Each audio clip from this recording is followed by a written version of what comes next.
Nous sommes avec Frédéric Sanor, le directeur général de l'Agence nationale du sport. Frédéric Sanor, c'est une structure qui s'est imposée dans le monde du sport. Vous êtes né en 2019. Comment aujourd'hui fonctionne l'Agence nationale du sport au niveau modèle économique? Alors effectivement, on a quasiment 5 ans jour pour jour en ce mois d'avril 2024.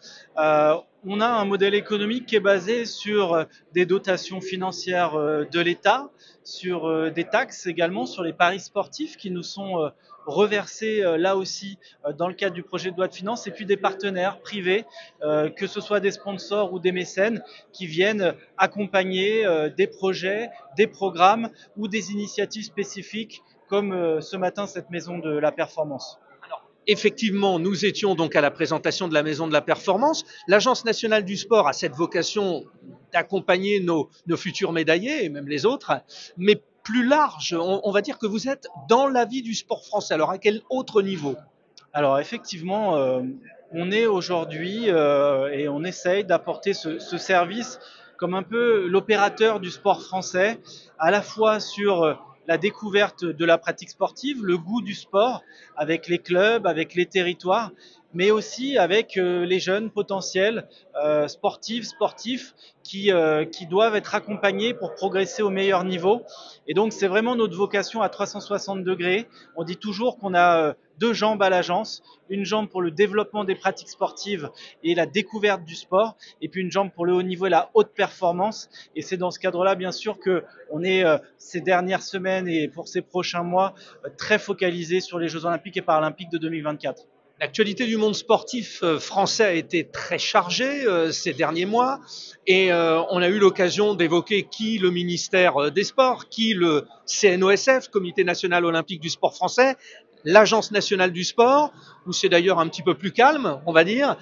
Quelle est la répartition finalement des uns et des autres? Parce qu'il y a ces trois institutions, plus les fédérations, plus les ligues. Ça fait beaucoup d'acteurs finalement. Oui, alors peut-être que nous, on a un avantage au milieu de tout ça, c'est que tous ces acteurs sont finalement pour la plupart membres fondateurs de l'Agence nationale du sport.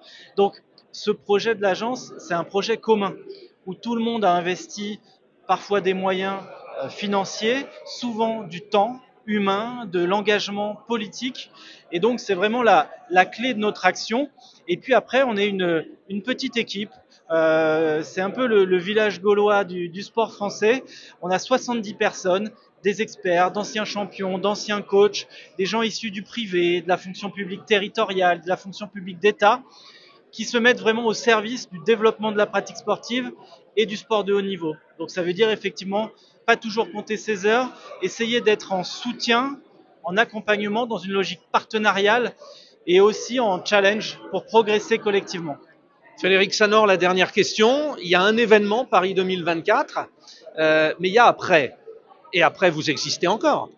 Oui, bien entendu. Alors, on aura une évaluation sur l'action de l'agence en 2025. C'est ce que la loi qui a créé l'Agence nationale du sport a prévu.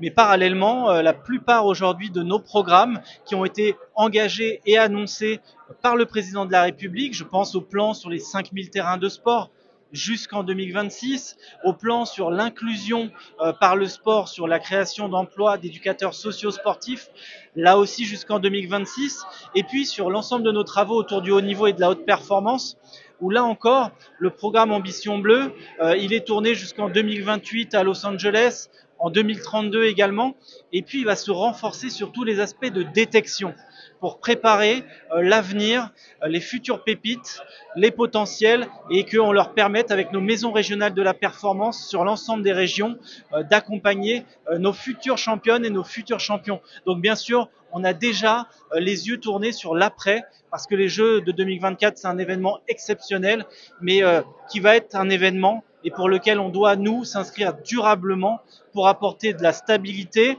et des réponses durables au développement du sport français. Avec bien sûr en objectif la très vraisemblable organisation des Jeux Olympiques d'hiver de 2030 en France, mais ce n'est pas encore fait, mais on y croit. Merci Frédéric Sanor. Merci beaucoup.